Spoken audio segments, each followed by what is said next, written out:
പ്രിയപ്പെട്ട പ്രേക്ഷകരെ, ഈ ഓടിച്ചോരി ആരോപണമൊക്കെ വന്നതിന് ശേഷം അല്ലെങ്കിൽ ആ ക്യാമ്പയിനൊക്കെ വന്നതിന് ശേഷം കേരളത്തിൽ ഏറ്റവും കൂടുതൽ ചർച്ചയായത് തൃശ്ശൂരിനെ കുറിച്ചാണ്. തൃശ്ശൂരിൽ നിന്നാണ് വ്യാപകമായിട്ടുള്ള ക്രമക്കേടിൻ്റെ വിവരങ്ങൾ, സ്ഥിരീകരണങ്ങൾ, പ്രതികരണങ്ങളൊക്കെയും വന്നത്. നമ്മൾ നടത്തിയ അന്വേഷണത്തിൽ തന്നെ 10-50ഓളം വോട്ടുകളൊക്കെ അധികമായി ചേർത്തതൊക്കെ നമ്മൾ കണ്ടതാണ്. അപ്പോഴും ഈ വിഷയങ്ങളിലൊന്നും BJPയുടെ അല്ലെങ്കിൽ തൃശ്ശൂർ ആരെ ചൊല്ലിയാണോ ഈ ക്രമക്കേടുകളൊക്കെ വന്നിരുന്നത്, അദ്ദേഹത്തിൻ്റെ മൗനമായിരുന്നു വലിയ ചർച്ച. അത് സുരേഷ് ഗോപിയുടേതായിരുന്നു. അദ്ദേഹം പിന്നീട് തൃശ്ശൂരിലേക്ക് എത്തി. അദ്ദേഹത്തിന് പിന്നാലെ മാധ്യമങ്ങളൊക്കെ നടന്നു. പക്ഷേ അപ്പോഴൊന്നും അദ്ദേഹം നന്ദി ഉണ്ടെന്നല്ലാതെ മറ്റൊന്നും പറഞ്ഞില്ല, ഒരു വിഷയത്തിലും ഒന്നും പറഞ്ഞില്ല. ഒടുവിൽ ഇതാ മൗനം വെടിഞ്ഞിരിക്കുകയാണ് കേന്ദ്ര സഹമന്ത്രിയും തൃശ്ശൂരിന്റെ സ്വന്തം MP-യുമായ സുരേഷ് ഗോപി. ആരോപണങ്ങൾക്ക് താൻ മറുപടി പറയില്ലെന്നും തിരഞ്ഞെടുപ്പ് കമ്മീഷൻ മറുപടി നൽകുമെന്നുമാണ് സുരേഷ് ഗോപി പറഞ്ഞിരിക്കുന്നത്. മന്ത്രി എന്ന ഉത്തരവാദിത്തം താൻ വളരെ കൃത്യമായി നിർവഹിക്കുന്നുണ്ടെന്നും ആരോപണം ഉന്നയിക്കുന്ന വാനരന്മാർ സുപ്രീം കോടതിയിലേക്ക് പോകട്ടെ എന്നുമാണ് സുരേഷ് ഗോപി പറയുന്നത്. നിങ്ങൾ ഉന്നയിച്ച വിഷയങ്ങൾക്കെല്ലാം ഇന്ന് ചീഫ് ഇലക്ഷൻ കമ്മീഷൻ മറുപടി പറയും. എന്തുകൊണ്ട് ഞാൻ മറുപടി പറഞ്ഞില്ല?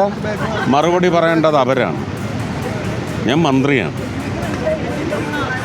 ഇപ്പോൾ ആ ഉത്തരവാദിത്വം ഞാൻ പെർഫെക്റ്റായിട്ട് കീപ്പ് ചെയ്തിട്ടുണ്ട്. മറുപടി പറയേണ്ടവർ ഇന്ന് മറുപടി പറയും. ചോദ്യങ്ങൾ കൂടുതലുണ്ടെങ്കിൽ അവരോട് ചോദിച്ചോളൂ. ഇല്ലെങ്കിൽ പിന്നെ അവരത് സുപ്രീം കോടതിയിൽ എത്തിക്കുമ്പോൾ സുപ്രീം കോടതിയോട് നിങ്ങൾ പോയി ചോദിച്ചാൽ മതി കേട്ടോ. ഇവിടുന്ന് കുറച്ച് വാനരന്മാർ ഇറങ്ങിയല്ലോ, ഒരു ഉന്നയിക്കലുമായിട്ട്. അവരൊക്കെ അങ്ങോട്ട് പോകാൻ പറ അല്ലേ. ലെവിൻ കെ വിജയനാണ് വിവരങ്ങളുമായി ചേർന്നത്. ലെവിനെ, സുരേഷ് ഗോപി മൗനം വെടിഞ്ഞു. പക്ഷേ ഞാൻ പറഞ്ഞ ഒന്നും കേൾക്കണ്ട, എല്ലാം തിരഞ്ഞെടുപ്പ് കമ്മീഷൻ പറഞ്ഞോളും, അതാണ് ലൈൻ അല്ലേ? തീർച്ചയായും സേതു, ഈ വിവാദങ്ങൾക്ക് ശേഷം ആദ്യമായി സുരേഷ് ഗോപി ഈ വിവാദങ്ങളോട് മറുപടി പറയുകയാണ്. ആ മറുപടി പക്ഷേ കാര്യമാത്രം പ്രസക്തമായ കാര്യങ്ങളൊന്നുമില്ല. ആരോപണങ്ങൾക്ക് തിരഞ്ഞെടുപ്പ് കമ്മീഷനാണ് മറുപടി പറയേണ്ടത്. എല്ലാ വിഷയങ്ങൾക്കും തിരഞ്ഞെടുപ്പ് കമ്മീഷൻ മറുപടി പറയും. ഞാൻ മറുപടി പറയില്ല.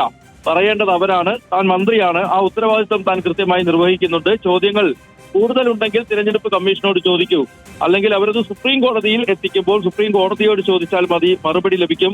ഇവിടെ കുറച്ച് വാനരന്മാരുണ്ട് ആരോപണം ഉന്നയിക്കലുമായി ഇറങ്ങി. അവരൊക്കെ സുപ്രീം കോടതിയിൽ പോകട്ടെ എന്നുള്ള അലസമായൊരു മറുപടി എന്ന് വേണമെങ്കിൽ നമുക്ക് പറയാം. ആ നിലയിലാണ് കേന്ദ്രമന്ത്രിയുടേതായിട്ടുള്ള മറുപടി ഇന്നുണ്ടായിട്ടുള്ളത്. പക്ഷേ മറ്റ് ചോദ്യങ്ങളോട് സുരേഷ് ഗോപി മറുപടി നൽകണമെന്ന് കേരളത്തിലെ ജനങ്ങൾ ആഗ്രഹിക്കുന്ന മറ്റു ചോദ്യങ്ങൾ മാധ്യമപ്രവർത്തകർ ചോദിച്ചെങ്കിലും അതിനോട് കാര്യമായ പ്രതികരണം നടത്താൻ തയ്യാറായില്ല. നിൽക്കക്കള്ളിയില്ലാതെ അദ്ദേഹം വാ തുറന്നു എന്ന് വേണമെങ്കിൽ പറയാം.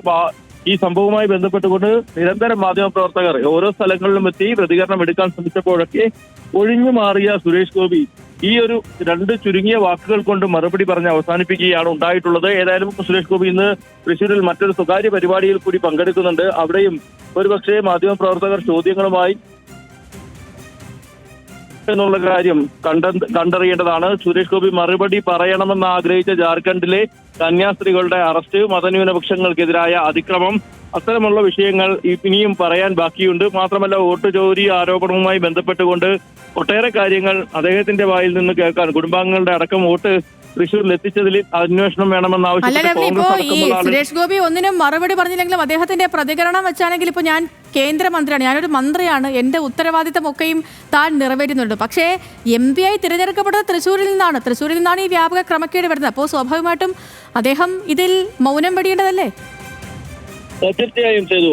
MP ആയി തെരഞ്ഞെടുക്കപ്പെട്ടത് തൃശ്ശൂരിൽ നിന്നാണ്. പക്ഷെ അദ്ദേഹം തൃശ്ശൂരിൽ മാവേലി വരുന്നത് പോലെ വല്ലപ്പോഴും വന്ന് എന്തെങ്കിലുമൊക്കെ പറഞ്ഞു പോകുന്നു എന്നുള്ളത് കഴിഞ്ഞ കുറച്ച് നാളുകളായി, ഏതാനും നാളുകളായി നമ്മൾ കണ്ടുകൊണ്ടിരിക്കുന്നതാണ്. പക്ഷേ മണ്ഡലവുമായി ബന്ധപ്പെട്ട കാര്യങ്ങൾ, മണ്ഡലത്തിലെ തെരഞ്ഞെടുപ്പുമായി ബന്ധപ്പെട്ട കാര്യങ്ങൾക്കൊക്കെ അദ്ദേഹമല്ലാതെ മറ്റാര് മറുപടി പറയും എന്നുള്ളതാണ് ജനങ്ങൾ ഉന്നയിക്കുന്ന ചോദ്യം. പ്രധാനമായും സുരേഷ് ഗോപി മാത്രമല്ലല്ലോ കേന്ദ്രമന്ത്രിമാരായി കേരളത്തിൽ നിന്നും പ്രവർത്തിച്ചു വന്നതും ജയിച്ചു വന്നതും അല്ലെങ്കിൽ തെരഞ്ഞെടുക്കപ്പെട്ടതുമായിട്ടുള്ള ആളുകൾ. അവരൊക്കെ ഈ നിലയിലാണോ ജനങ്ങളോടും മാധ്യമങ്ങളോടും സംസാരിച്ചത് എന്നുള്ള ചോദ്യം തൃശ്ശൂരിലെ പൊതുമണ്ഡലത്തിൽ നിന്നാകെ ഉയർന്നു വന്നിരിക്കുമ്പോൾ അദ്ദേഹം ഇത്തരം നിസ്സാരമായി കാര്യങ്ങളെ കാണുന്നത് ശരിയല്ല എന്നുള്ളതാണ് പ്രതിപക്ഷ പാർട്ടികൾ അടക്കമുള്ള വിവിധ നേതാക്കൾ ആരോപിക്കുന്നത്, അല്ലെങ്കിൽ കാര്യങ്ങൾ പറയുന്നത്. അത്തരമൊരു സമീപനം ഉണ്ടായാലും താൻ സ്വന്തം വഴിയിലേ പോകൂ, താൻ പറയുന്നത് നിശ്ചയിക്കുന്നതേ മാത്രം പറയൂ, ആരോപണങ്ങൾക്ക് മറുപടി പറയേണ്ടില്ല ജനങ്ങളോടാണ് മറുപടി പറയേണ്ടതെന്നൊക്കെ എപ്പോഴും പ്രസംഗങ്ങളിലും മറ്റു പ്രതികരണങ്ങളിലും ഒക്കെ സംസാരിക്കുന്ന അദ്ദേഹം ഈ ജനങ്ങൾക്കും മറുപടി നൽകാൻ തയ്യാറാകുന്നില്ല എന്നുള്ളതാണ്